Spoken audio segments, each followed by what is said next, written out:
નમસ્તે મિત્રો, આપ જોઈ રહ્યા છો ભારતીય જનસંદેશ સમાચાર. હું છું દિનેશ કુમાર બાબરિયા, ભાવનગર. નમસ્કાર દર્શક મિત્રો, નવા વિડીયો સાથે આપ સૌનું હાર્દિક સ્વાગત છે. હું છું સોલંકી દર્શના. ભગવાન જગન્નાથની રથયાત્રા પૂર્વે રેન્જ આઈજી રાજેન્દ્ર અસારી, જિલ્લા પોલીસ અધિક્ષક નીતિશ પાંડે સહિત નાઓનું ઉપસ્થિતિમાં પેટ્રોલિંગ. દેશની 3જા નંબરની અને રાજ્યની 2જા નંબરની રથયાત્રા ભાવનગરમાં નીકળે છે.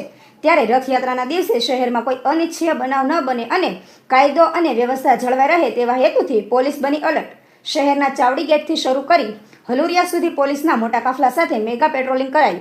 રથયાત્રા દરમિયાન ભાવનગર જિલ્લા ઉપરાંત અન્ય જિલ્લામાંથી આવેલા પોલીસ અધિકારીઓ અને જવાનોના મોટા કાફલા સાથે રૂટ માર્ચ યોજવામાં આવી. અહેવાલ બ્યુરો દિનેશ કુમાર બાબરિયા ઘેટી સાથે રિપોર્ટર જીતેન્દ્ર સોલંકી, સિહોર.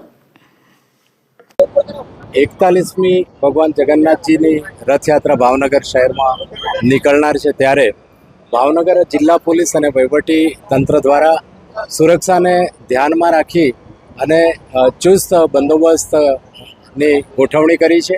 એના ભાગરૂપે છેલ્લા કેટલાય સમયથી પોલીસ તંત્ર અને વહીવટી તંત્ર દ્વારા લોકોમાં ઉત્સાહ, ઉમંગ વધે, સાથે સાથે સુરક્ષાની ભાવના વધુ મજબૂત બને એ માટે શાંતિ સમિતિની મિટિંગથી માંડીને મહોલ્લા સમિતિની મિટિંગો, લોકો વચ્ચે પરસ્પર સહકાર અને એકતાની ભાવના વધે એ માટે બ્લડ ડોનેશન કેમ્પ, મહેંદી હરીફાઈ, સદભાવના બાઇક રેલી વગેરેનું પણ આયોજન કરવામાં આવેલું હતું.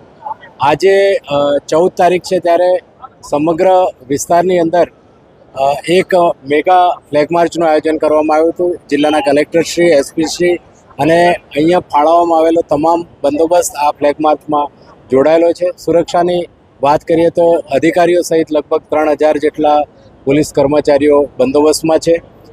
4 કંપની એસઆરપીની છે અને 1 કંપની સીઆઈએસએફની છે. સીસીટીવી સર્વેલન્સ કરવામાં આવી રહી છે. ડ્રોન દ્વારા પણ સમગ્ર રથયાત્રાના રૂટ ઉપર નજર રાખવામાં આવશે. એ ઉપરાંત 17.5 કિલોમીટરનો જે ટોટલ રથયાત્રાનો જે રૂટ છે, એ રૂટ ઉપર જરૂરિયાત મુજબના સુરક્ષાના તમામ પગલાં જિલ્લા પોલીસ તંત્ર દ્વારા અને વહીવટી તંત્ર દ્વારા લેવામાં આવેલા છે. સેન્સિટિવ જે એરિયા છે એની અંદર મહોલ્લા સમિતિની અવારનવાર બેઠકો કરવામાં આવી છે. ત્યાંના આગેવાનો સાથે ચર્ચા કરવામાં આવી છે. યુવાનોની કમિટીઓ બનાવવામાં આવી છે. ડીપ પોઈન્ટ મૂકવામાં આવે છે. અવારનવાર કોમ્બિંગનું આયોજન પણ કરવામાં આવી રહ્યું છે અને સામાજિક આગેવાનો જે છે એમનો ખૂબ સાથ અને સહકાર છે. એ સિવાય સુરક્ષાની જે બાબતો ધ્યાનમાં રાખવા જોઈએ એ તમામ બાબતો ધ્યાનમાં રાખી અને એ વિસ્તારની અંદર બંદોબસ્ત ગોઠવવામાં આવે.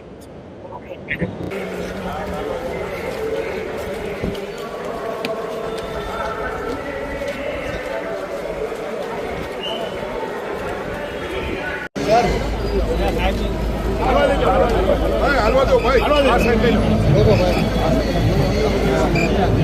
લો.